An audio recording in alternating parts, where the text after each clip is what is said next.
안녕하십니까. 세상 읽어주는 남자 이상훈입니다. 오늘은 인텔 말씀 좀 드리겠습니다. 인텔의 펩 겔싱어가 한 컨퍼런스에서 의미심장한 발언을 했습니다. 요지는 앞으로 최소한 내년인 2023년까지 데이터 센터 시장 점유율을 계속 잃을 것이라고 했습니다. 그러면서 최근 옵테인 메모리 사업을 완전히 접은 것처럼 추가로 인텔 사업부 중에서 퇴출되는 사업이 있을 것이라고도 했습니다. 또 핵심 역량인 로직 칩에 집중하겠다는 말도 했습니다. 인텔이 턴어라운드를 하는 연도로는 2025년을 지목했습니다. 달리 말하면 2024년까지는 상황이 더 악화될 수 있으며 2025년에는 기술 리더십을 되찾아올 것이라고 한 것입니다. 이전에도 겔싱어는 이와 같은 맥락의 발언을 한 적이 있습니다. 이 겔싱어는 올 2월에도 앞으로 3년이 지나야 투자 성과가 본 궤도에 올라 마진이 회복될 수 있다고 말한 바 있습니다. 이 돈 먹는 하마 같은 사업인 파운드리 사업 재진출, 그리고 성공 여부가 유동적인 미세 공정 개발 등등을 고려할 때 앞으로 2, 3년은 인텔의 매우 터프한 시기가 될 것임을 밝혔던 게 바로 겔싱어입니다.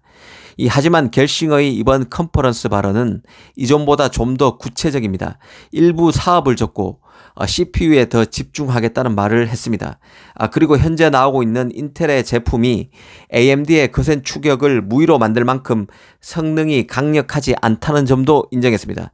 사실 한 기업의 CEO, 더구나 인텔 같은 거대 기업의 CEO가 하기 힘든 발언을 상당히 많이 했다는 생각입니다. 이런 점을 천천히 짚어드리겠습니다.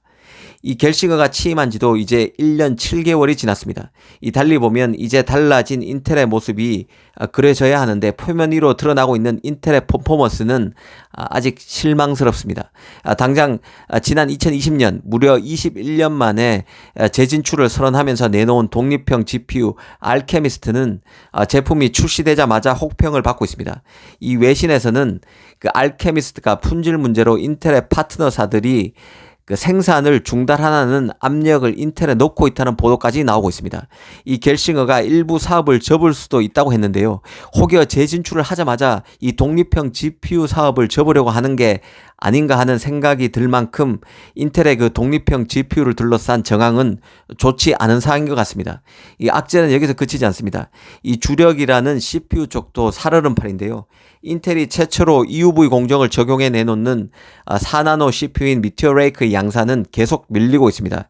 애초 양산 시점이 올 2분기였었는데요. 이 내년 1분기로 밀리더니 또 내년 말까지 다시 양산 시기가 연기되고 있습니다.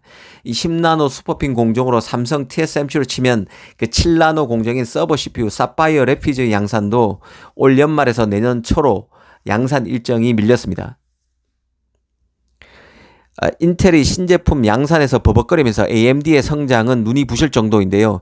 이 데이터 센터 시장의 경우는 AMD는 이미 13분기 연속 인텔로부터 시장 점유율을 빼앗고 있습니다. 이 데이터 센터 시장이 점유율이 거의 변화가 없는 시장인데 벌써 AMD가 치고 올라오고 있다는 뜻입니다. 그래서 AMD의 데이터 센터 점유율은 이제 막 20%를 갓 넘겼습니다. 그런데도 겔싱어는 내후년인 2024년까지 아직 8분기 이상 남았는데 이 8분기 가량을 더 AMD에 밀릴 것이라고 예상한 것입니다. 그만큼 인텔의 현재 상황이 매우 좋지 않다는 뜻을 내포하고 있는 것입니다. 사실 인텔의 CPU, GPU 사업의 부진은 이 파운드리 파트너인 TSMC 입지도 위축시킬 수 있는 이슈입니다. 이 알케미스트 GPU 같은 경우는 TSMC 6나노 공정에서 만드는 칩이고 이 4나노 CPU인 미티어 레이크의 경우는 일부 칩이 3나노, TSMC 3나노에서 만들어지는 것으로 알려져 있었는데요. 결국에는 공식적으로 TSMC가 5나노와 6나노에서 만들어지는 것으로 확인한 상태입니다. 인텔의 실패가 TSMC의 첨단 칩 양산 로드맵에도 타격을 줄 수밖에 없는 구조입니다. 이 겔싱어는 이번 컨퍼런스 발언을 통해서 인텔이 회복의 길로 들어서는 과정이 가시밭길이 될 것임을 분명히 했는데요. 사업부 구조조정도 시사했습니다. 이 부분도 잘 봐야 하는 대목이라고 생각합니다. 인텔이 낸드 사업부를 SK 하이닉스에 매각했던 것처럼 인텔의 결정은 한국 반도체 기업에 분명히 영향을 줄 수밖에 없습니다. 인텔은 그간 삼성에 큰 영향을 줄 수 있는 결정 결정을 해왔는데요. 이 당장 TSMC와 삼성이 이강을 형성하고 있는 파운드리 사업에 재진출을 선언했습니다. 그리고 한편으로는 10나노 수준에서 진척이 더딘 미세 공정 개발에도 속도를 내고 있는 게 바로 인텔입니다. 하지만 파운드리 사업의 경우는 실패 가능성이 여전히 크고 미세 공정의 개발 가능성도 밝지 않은 상황입니다. 두 분야 모두 모종의 변화를 모색하지 않으면 인텔 입장에서는 죽도 밥도 되지 않는 결과로 이어질 여지도 있습니다. 이 때문인지 인텔은 최근 파운드리 쪽에서는 자산 운용사와 합작사를 설립해 팹을 구축하는 식으로 리스크를 낮추는 시도를 하고 있고, 뒤진 미세 공정을 추격하기 위해서 차세대 CPU 칩의 상당 부분의 제작을 외부 파운드리인 TSMC에 맡기는 임시 변통을 쓰고 있는 게 현재 인텔입니다.